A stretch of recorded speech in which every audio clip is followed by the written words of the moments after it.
Because in the kingdom, if your name was never the one in lights, if you weren't the pastor of the church, would you still be faithful? We talk about being in alignment with our pastors all the time. Are you in alignment with your spouse? If anyone would come after me, he must deny himself daily and follow me. I've got to do ministry in a different way. I don't want to perform for him. I want to partner with him. Leading Second Camp 2025 for church leaders and team members who lead from the middle, February 26th and 27th in Dallas, Texas. To find out more and to register, go to leadingsecondcamp.com. Welcome to the Leading Second Podcast, a space to help church leaders thrive in the second chair. The Leading Second Podcast releases every Thursday morning, so hit subscribe and share this with your team. Now let's jump into another episode for all of us who lead from the middle.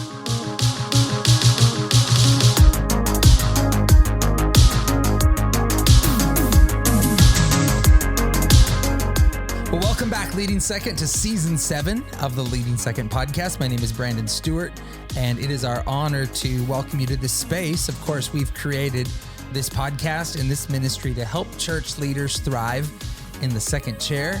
And the good news is today, from the jump, I am not alone. My beautiful wife is joining me. Say what's up to everybody. Hey, Leading Second, how you doing? I'm so glad that you have put up with all these crazy ideas over the years. Hey, I'm glad to be here. I know you are. We're having fun. I know you are. And we love getting to do this together. It's our honor to host this space and host this conversation. And the good news doesn't stop there. We are also joined from the jump today. It's a special day.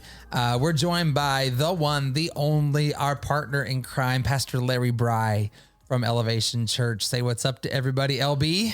Good afternoon, team. I'm excited to be on this podcast. Probably one of my favorite couples on the planet. Not just what you do as a ministry, but who you guys are as individuals and a couple. And they might not know this about your wife, but she and I share an addiction. It's fair to say that, yeah. I mean, you're not lying. Lindsay, would you describe it as an addiction? I would. The feeling I get when I don't get to smoke, for any period of time, it starts to get under my skin. Yeah, Larry, it's an addiction. We probably need to kind of. Is someone going to say the word brisket so we break the tension here? What are we smoking? We're smoking a brisket. We're smoking pork shoulders. We're smoking. Man. Yeah, baby back ribs. All of it. I mean, you can really almost smoke anything, meat wise, and it's good. So we bonded with LB as if we weren't already just committed that we were going to do this with him, right? Whether he liked it or not. But we bonded after Leading Second Camp in Austin.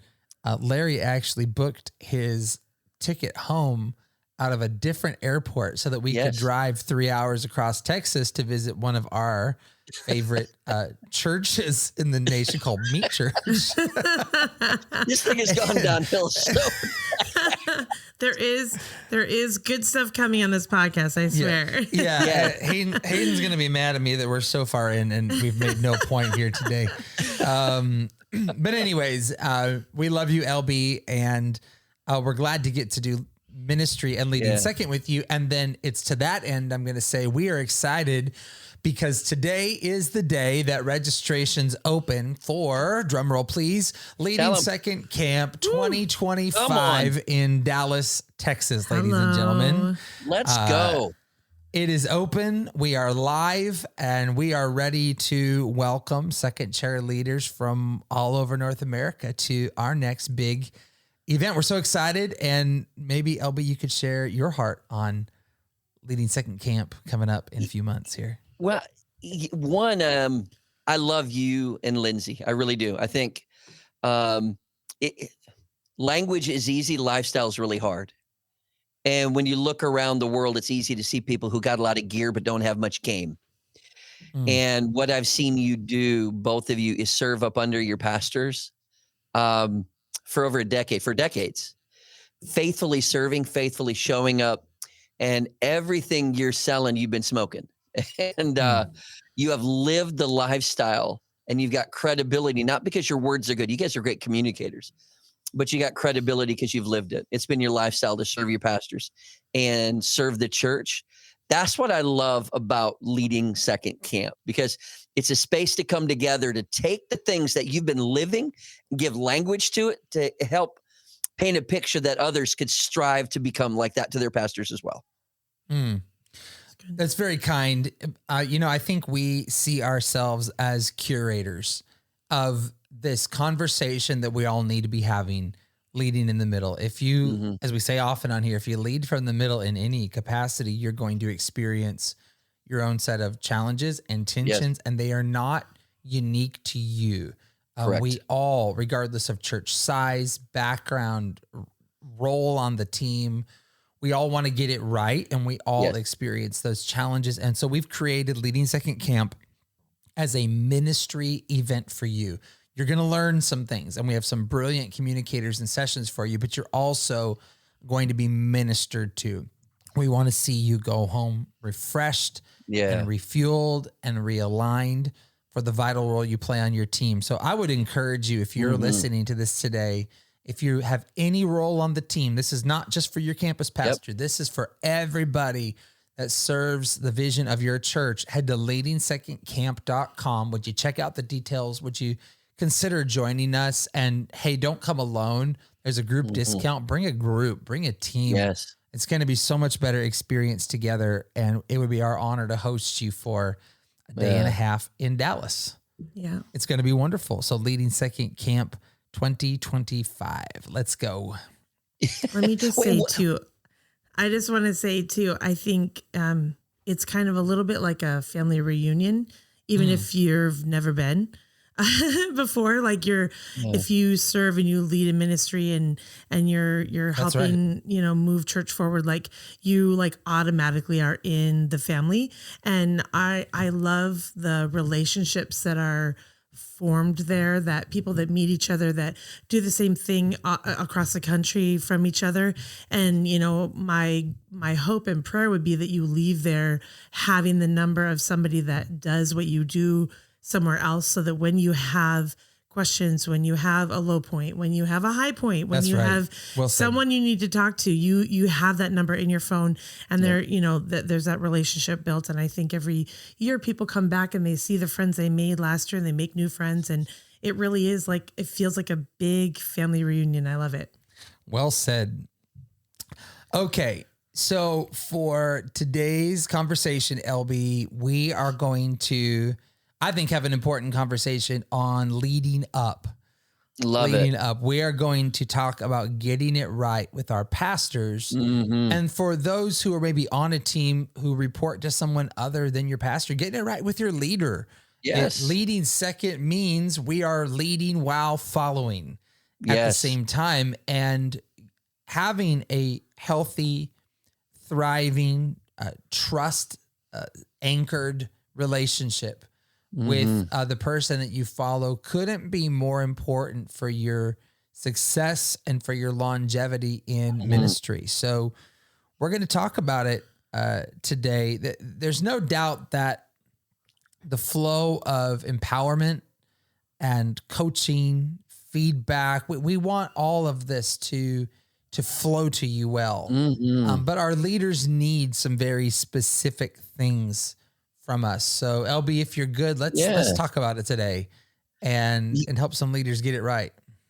This is a space that needs to be talked about more, because I think it's so easy to assume people have this understood.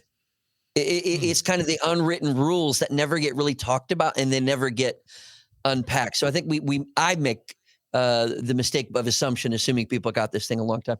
But what made you follow and continue to follow Pastor Kevin for all these years? I mean, because it's been, how long now have you been serving your pastor? Well, I've been at the same church for 41, 42 years, right in there. He has been my pastor since I was 12. We merged two churches together then. So he's been my pastor, however long that is, I guess, 31 years. He's been my pastor. So all of my teenage and adult life, man, for me, I don't mean to be too simple, but it started with the fact that I felt like God assigned us here and God called us here. And I think that thought has held us in more than anything over the years is planted in the house of the Lord. They will flourish in the courts of our God. I'll give everybody, a couple big transitions in your life. I understand that, 30, 40 years in one place may not be everybody's story, and that's okay. But I do think that God has a place of planting for all of us.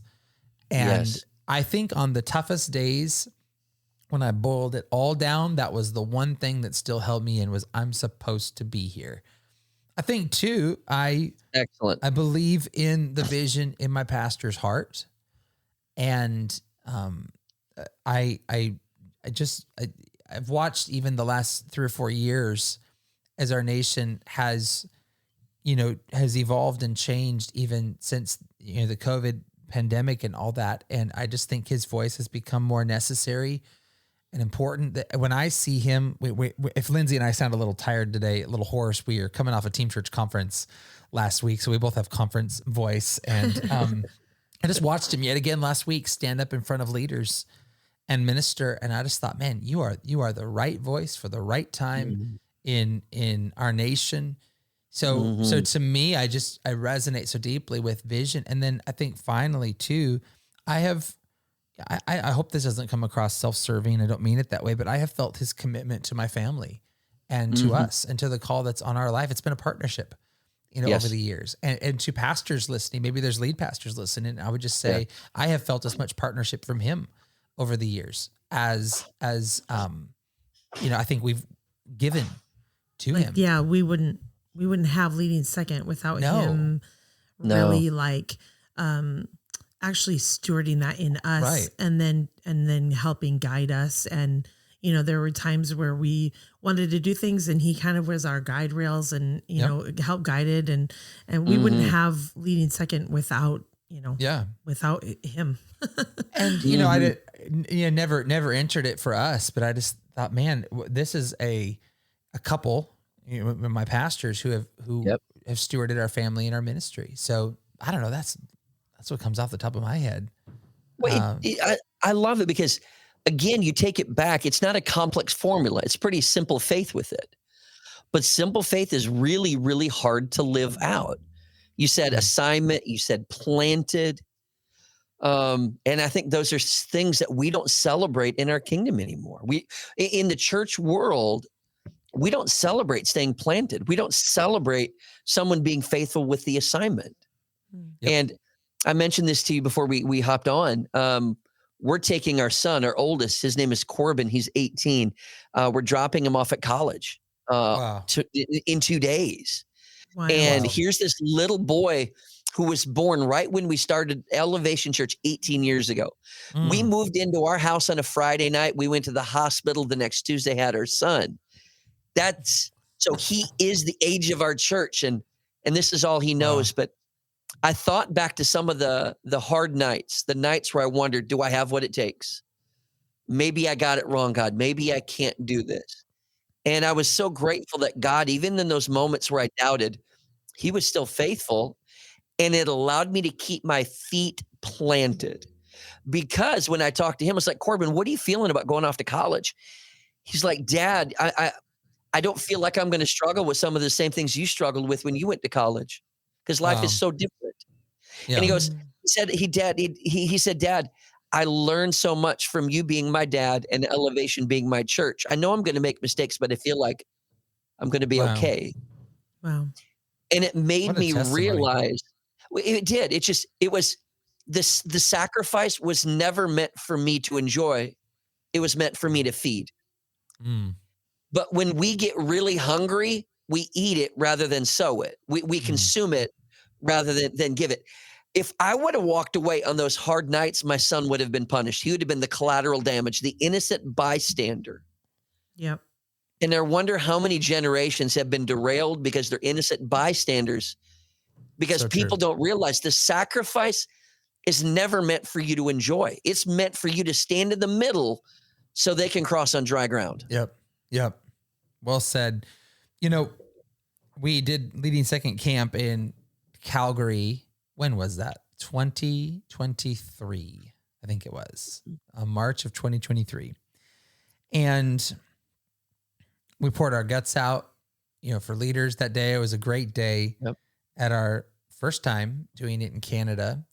And when we were done, the lead pastor of the host church, or at some point in the day, he came up to us and was emotional. And he just said, man, you know, thank you for everything you guys did today, minister. He just kind of said, I don't know that I feel entirely worthy of the kind of honor and alignment you just asked our teams to give us as lead pastors. And, you know, we had a great conversation about it. The truth of the matter is, Larry, our pastors aren't perfect. And by having this conversation today, we recognize they're not perfect.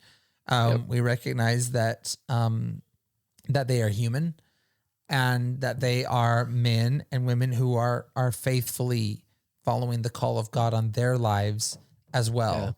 But we're here in this space to edify the nature that I think we have in us, where we are Aaron's and hers for the Moses. And we're here to hold their arms up. So maybe a question I'd have for you to launch us deeper into the conversation would be, what are some of the convictions you think we need to have if we're going to follow our pastors in a biblically faithful manner? We're going to be faithful to Christ, serving our pastors in the process.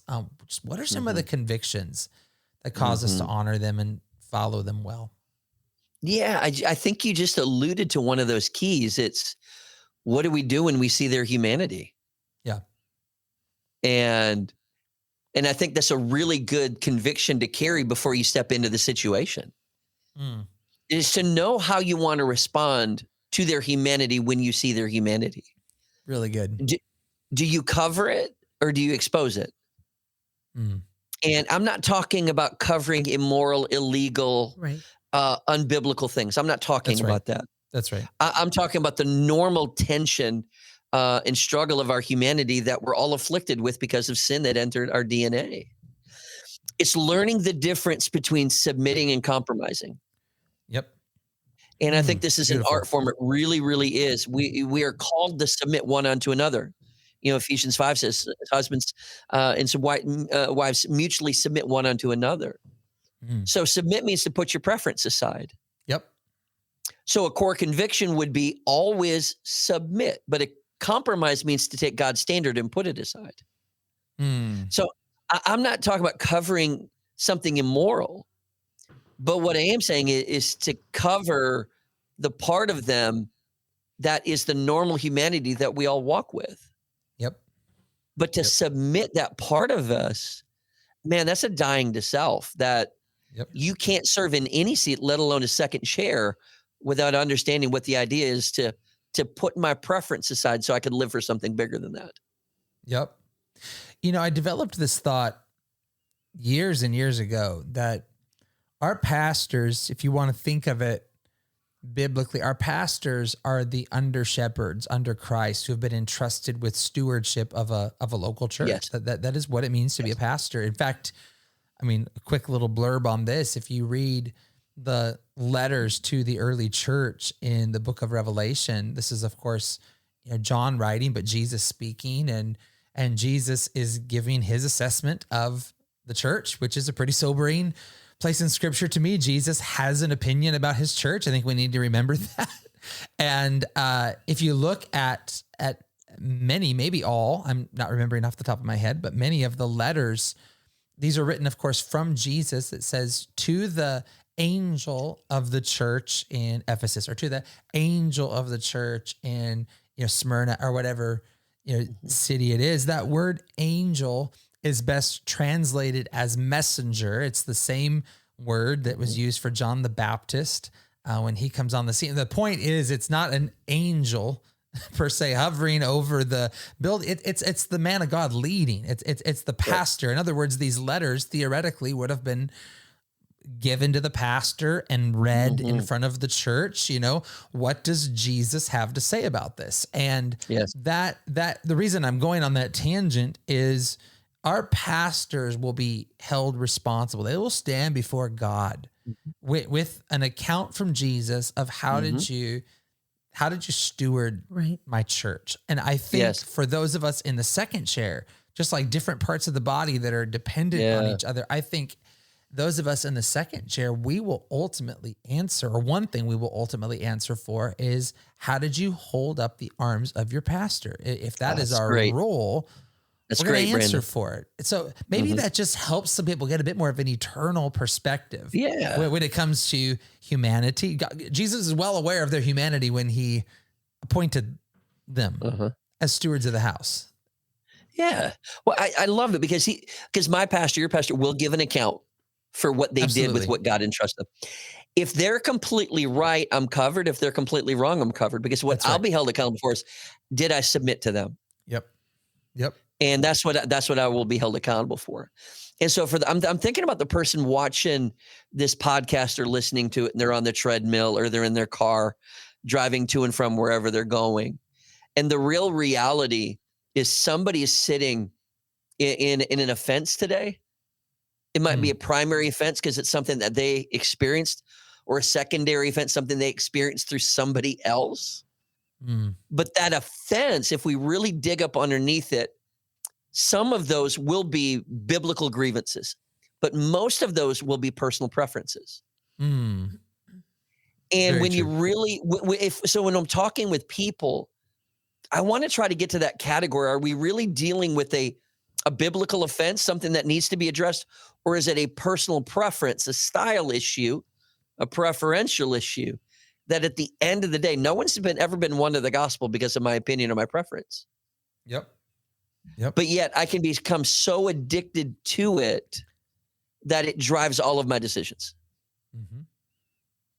Totally. And can even get you to come out from under where you are submitted, because you're so committed to possibly just a stylistic or, something that really isn't even a biblical offense. I love that you said biblical offense, because I think I'm not sure how many times have you ever gotten offended and then you're like, oh, but this is a biblical offense, or that, you're just like, I'm offended. Right. And I think we all have opportunities, and the longer you're in ministry and the closer you get to your pastor, you have more of them, right? Like you're like we were talking about their humanity earlier.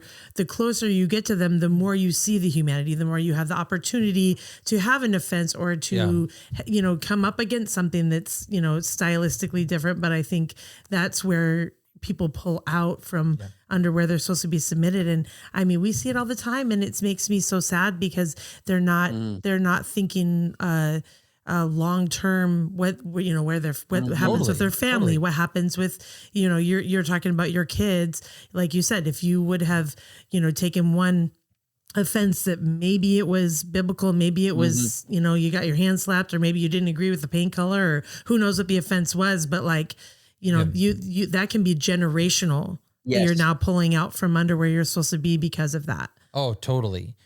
Yes. Man, this wasn't in the notes, but you got us into good territory here, LB. We need to call it what it is sometimes. If we're wrestling with something, we need to acknowledge that we could be dealing with offense up to and included being offended with our pastor. I think we just got to call it. Get the poison out at, I don't mean to keep pumping camp here. I promise this is not just one big promo today, but I'm thinking to our Salt Lake event year and a half ago. And we specifically, I can't remember if we did it at both. We specifically did a prayer time for people who felt offended up to and including being offended with their pastor. We gave people some cover to come forward, in a bit of privacy. But I talked to several afterwards who confirmed with me that was exactly what they were feeling. And I know one of them, and that person is active and thriving and healthy in ministry today. Sometimes you just got to acknowledge the junk and absolutely rip it out of the ground before it can produce fruit. You're not wrong if you're there, but we do have to acknowledge it and deal with it and rip it out. The more intimate the relationship, the greater the opportunity for offense. If you look at a marriage relationship, the opportunity for intimacy is so high, but so also is the opportunity for offense. Sure. And the closer the relationship, the more that seed of offense can become something. But I said this earlier, it's like we have to prepare to see people's humanity. Yep. It's like we're going to marry the couple but not do any premarital counseling. Good luck with that. We don't prepare you to see your partner's humanity. Yep. It's just on full display, and you don't know how to handle it. Yep. And what I loved about what you did at Salt Lake is you very beautifully stepped into a space that gave people permission for humanity, but you gave it a biblical way to actually deal with it and address Very it. good. Absolutely. That's what I loved about what we did in Salt Lake City. That was absolutely beautiful ministry. Yeah. Well, one of the things I want to say related to the offense piece is we have to teach people how to deal with offense before it comes, because if you try to get it out after it's already been planted, oh my soul, the devastating effect of that. Yeah. So one of my disciplines, and this is what I do, I might have shared this with you before. At the end of the day, I pick and I pluck. I pick the fruit and I pluck the weed. So the fruit is I go back through my schedule and I find the fruit from the day. It's a gratitude discipline. So tonight when I lay my head down, I will find the fruit of being on this Zoom call with you two. My wife and I had a challenge of losing an animal in our family. And I'll, at the end of the day, write down some of the fruit I saw in my kids' life dealing with grief that I know is going to bear so much fruit in them. Yeah. But if you don't gather the fruit, it just rots. Yep. And I wonder how much fruit is left on the ground of our lives because we haven't stopped to pick it up. Yeah. But then the plucking is at the end of the day. I keep an offense journal, and it's not a record of wrongs. It's where did I get offended today? It's the psalmist saying, why so downcast, oh my soul? And I let the Holy Spirit, I ask the Holy Spirit, where was I offended today? And I write it down. I name it. Then I allow the Holy Spirit to say, what was that? Sometimes it's a bad burrito. Sometimes you didn't sleep well. Sometimes put your big boy pants on and get over it. Yep. Right. Yep. If I'm still thinking about it and I can't get over it after 36 hours, I force myself to talk to somebody. Yep. That's Very great. good. Because if I don't deal with the small weed and pick the weed, it becomes a tree that is hard to cut down. Yeah. Pluck it. That's great. That's really good. I love the thought of pre-thinking about it. Like you have a system. So, whether or not your offense is big or small, it may not even get to the point where it gets big because you have pre-thought of how am I going to deal with this? And I think a lot of times, depending on your role, you may not think that you're close enough to anybody to get offended, or, well, I don't even make the decisions. I just, let's just be honest, like anybody who is a human being has the opportunity to be offended. And honestly, you have that. If you're sitting under the leadership of your pastor on a Sunday morning, listening to his message, you have the opportunity to be offended. So you don't have to be sitting in a meeting. He could walk past you in the hallway and not say hi, and bam, you're offended. Okay. So it doesn't matter your role per se in your level of offense. It does, but at the same time, you can't negate the fact that we're all human. And, if you're tired, if you haven't been keeping up with your vitamins, if you have been drinking too much Coke or, I'm just saying that as an example of someone who's trying to stop drinking Coke. I'm constantly asking Lindsay, are you dehydrated today? We don't need to get off on that tangent, but I think it's so important to realize that it doesn't really matter where you are in the organization, volunteer all the way to, CFO, you have the opportunity to be offended. So let's think about it and plan what we're going to do with it before we even get there. So that honestly, that is one of the keys to how you stay connected for 40 years. Man, somebody needed this conversation today because we are just apparently not going to get to our notes today, but that is okay. This is what we do with LB. Good. So I actually have a question for Lindsay, I guess for the two of you, for the smokers of the group today. No, seriously. So you take the brisket out at 200. No, I'm just kidding. So let's talk about secondhand smoke. Let's talk about secondhand offense, because many couples would not have both of you employed by the church or both in leadership roles. There are many volunteer leadership roles. So there could be a spouse, at home who was not in the room with pastor and heard it directly, or is getting secondhand information, let alone maybe secondhand offense. Sure. And let's be honest, you want to defend your guy, or you want to be with your wife. And so it's easy to pick this stuff up. What would you say to the spouse that's, maybe at home or not on the leadership team in some capacity? How do you not pick that up? Well, I think we're talking about two people in a relationship, right? So I think some of the stuff that you have done for me is that you don't tell me everything. You tell me what but let me just qualify that, okay? Let me I love that statement. We're off the rails today. Oh my let me qualify that, because I think that this is actually really, really, really important, because we're just going to use us as an example. And I know that there's a 1,000 different iterations out there of, staff, not staff, volunteer staff, works full-time, nobody works, everybody works. There's a million different iterations. So I'm just going to use us as an example, and you have to find yourself within our story. But we've actually had lots of times where both of us are on staff, or sometimes I'm the only one that's been on staff. Right. So we've actually gone through a couple different things of that nature. But I think that one of the things that you do really well is you tell me what I need to know, but you don't tell me what I don't need to know, how I should say it. So, you keep me up to date with like how our ministry is going. So currently right now I'm in more of like a mothership role, I would say. Like I am master mom, and I am running the household. And I do get to travel at some point, but like I'm really focused on our little girls right now and getting them solidly planted in the house. Well, we're not potty trained yet. We're working on that. Maybe by the time this podcast actually releases, in Jesus' name, she'll be potty trained. But so I'm at home. And so you do a really great job of keeping me connected with what's happening, including me. Even this podcast is an example of that, like really keeping me up to date with like where we're going, what we're doing, all that kind of stuff. But there have been times where you have not told me bad things, I guess, conversations that are happening, attitudes that have been had, or even conversations that you're still working through. You have worked through them first.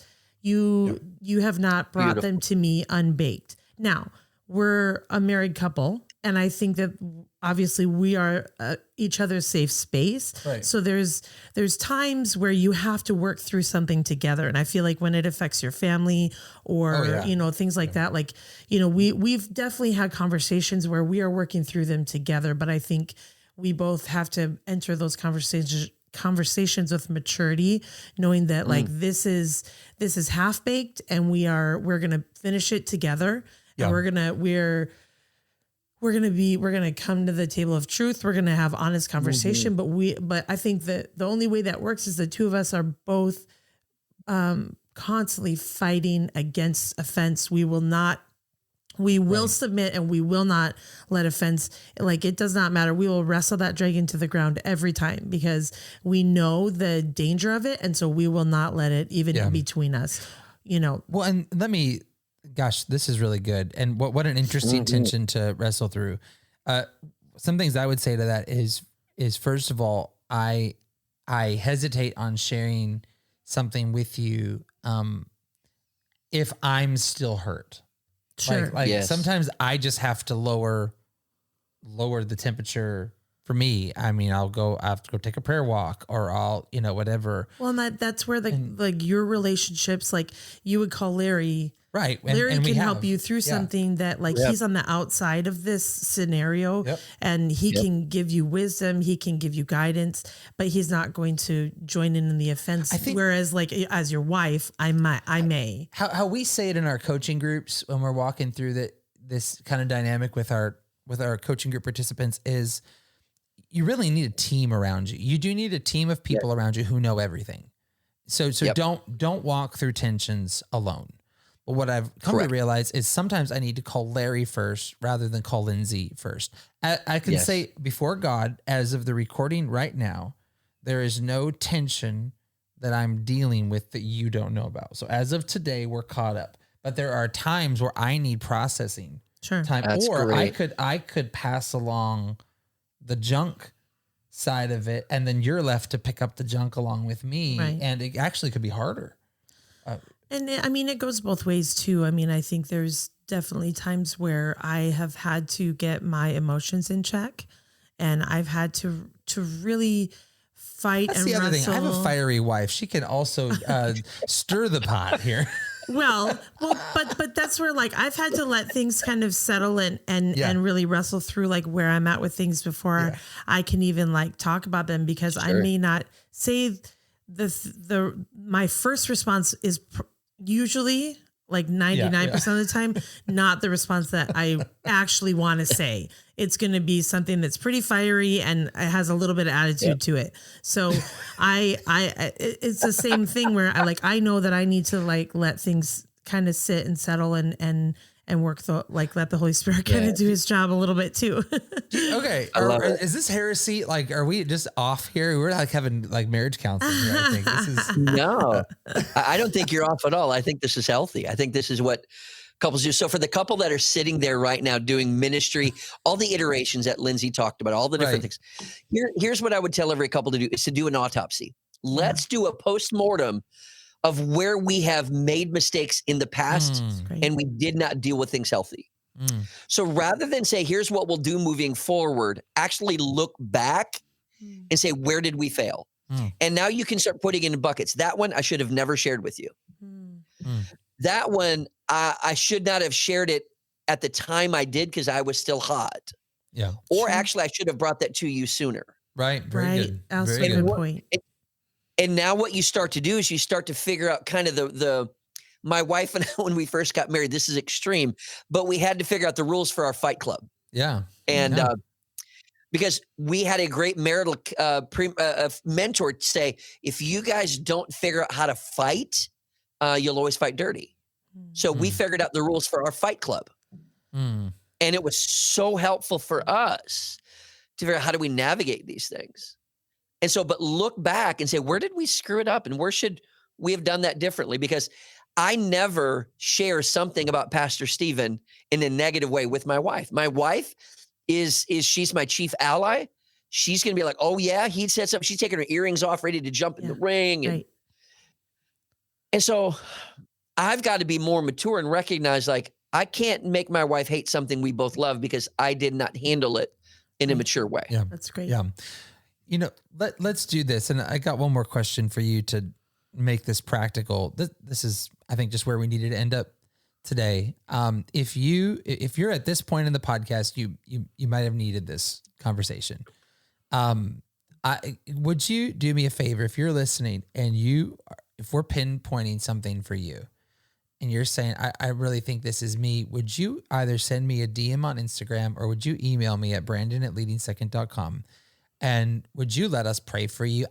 We can't solve all the problems or the tensions, but you can know you're not alone. And it would be our honor to let you know that you are being prayed for as you walk through very, very real tension and familiar territory to a second chair leader. So just know you are not alone.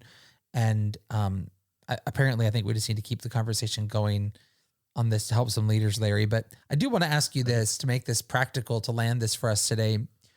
If someone is, walking through not seeing eye to eye with a leader, and they want to seek clarity. I mean, we genuinely want to get this right. We don't want to live in this.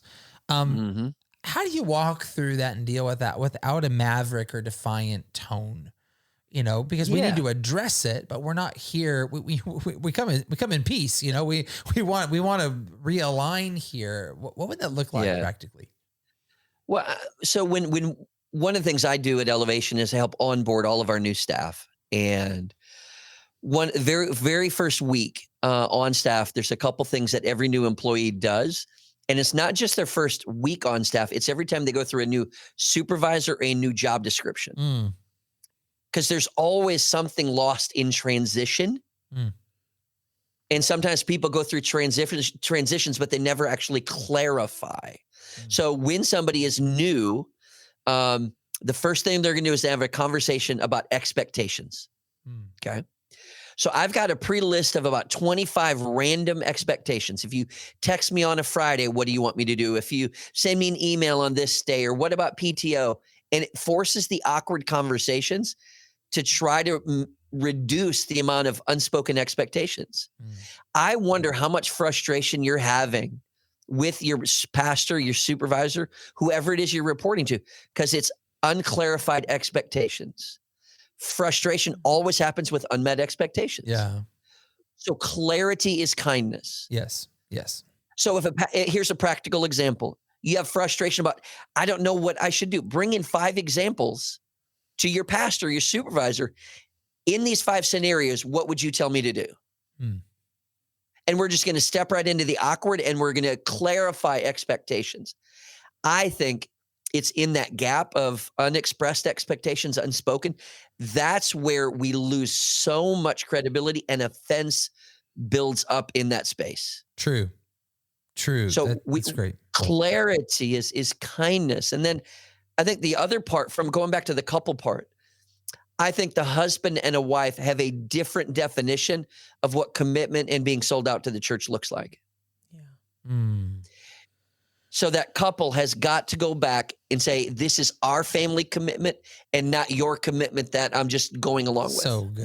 That is, I think it doesn't matter any couple in ministry at all should be doing that. Like the level of involvement does not equal the level of commitment all the time. And that I think we have to understand that it's okay if you are not involved, but your commitment is what speaks the language and how you do that. And, you know, thank you for saying that, because I think that is something that I feel like most couples most of the trouble that they have in ministry would be negated by working on this commitment together, like really making sure that the family commitment is solid, that they understand what commitment they're making, that they both agree to, you know, the terms of, you know, like, hey, we're both all in for this, and this is what that means. And like, I think that is one of the reasons that we've been able to do what we do so long. And it's so crazy, and it's really kind of undefined in some ways, but then in other ways it's very specifically defined, because we will not, we're both very, very committed to what the goal is. That's gold, Larry. Thank you for saying that. Excellent. It's just the greatest gift you can give your spouse who's maybe on the leadership team or on the church staff. It's the greatest gift you can give them, is to be a partner in the ministry. Lindsay and I have matching, or near matching, I guess, tattoos from our 5th wedding anniversary. Our first tattoos we ever got, but mine references something that Pastor Kevin said at our wedding, that we're life partners. And I think it's one of the greatest gifts that spouses you give your ministry, husband or wife. Hey, you know, this is just probably so funny to say in a digital space. I just very much sense the Spirit of God, you know, on this conversation today. And for someone listening right now, if you are navigating the choppy waters of offense in ministry, you are not alone. And let me just say, God is with you, and He will help you if you will anchor yourself in Him and His Word. I'll tell you really practically something I did recently to work through some cruddy, you know, stuff. I'm a feeler, you know, stuff I had going on in my heart. As I just went back to the Beatitudes, and I went back to some of the key kingdom teachings of Jesus that tells me to pray for my enemy and love my enemy. I'm not calling my pastor my enemy. It was not him, but I don't want to pray for my enemy. I don't want to do that. I want to say a whole bunch of other things, not pray, but the ways of the kingdom, they will work in any moment that you would face. Just anchor yourself in the Word of God and in the truth of the teachings of Jesus, and He will meet you, and He will be with you. And even right there in that car where you're at, or that office where you're at right now, I believe that the peace of God can meet you to know that he's here as your helper and your counsel. So, man, Larry, we couldn't be more thankful for you. You're just an incredible rock in our lives and in our tribe. Thank you for a fun and off the rails conversation. Maybe we'll get to my brilliant questions some other day. Well, thank you guys for leading out in this space, because you're creating a conversation for a lot of people that didn't even know they need to have the conversation.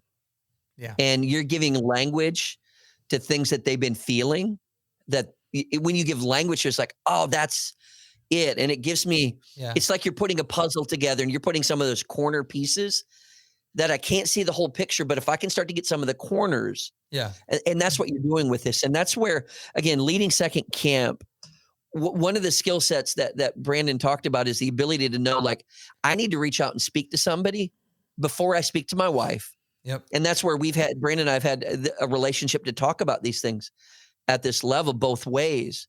But for many listening to this, they don't have that space. They don't have somebody that they can call and say, hey, I need some perspective, or I need some thought on this. And that's why I love leading Second Camp. It creates a space for people that are outside of your church and outside of your ministry that you can get honest conversation with, and your coaching groups, like the discipline you're creating with those, like, is awesome. So, hey, if somebody's listening to the podcast, jump in, join it, do what it is, but get to camp, get a part of these groups with Leading Second, because the longer I do this, the more I realize a calling can only happen through the context of community. Yep. Yeah. Yep. And I got to have a community around me. Yep. Good. Well said, my friend. Thank you for helping us anchor what is episode 184. We are nearing 200 of these bad boys. You've been around from the beginning. Thank you. Thank you so much for your contribution today, your friendship. And we'll be talking before, but we're going to see everybody at camp in February in Dallas. Come on, let's do it. Leading Second, we love you. Until we talk to you next time, let's run strong for the kingdom and lead in an uncommon way together. God bless you.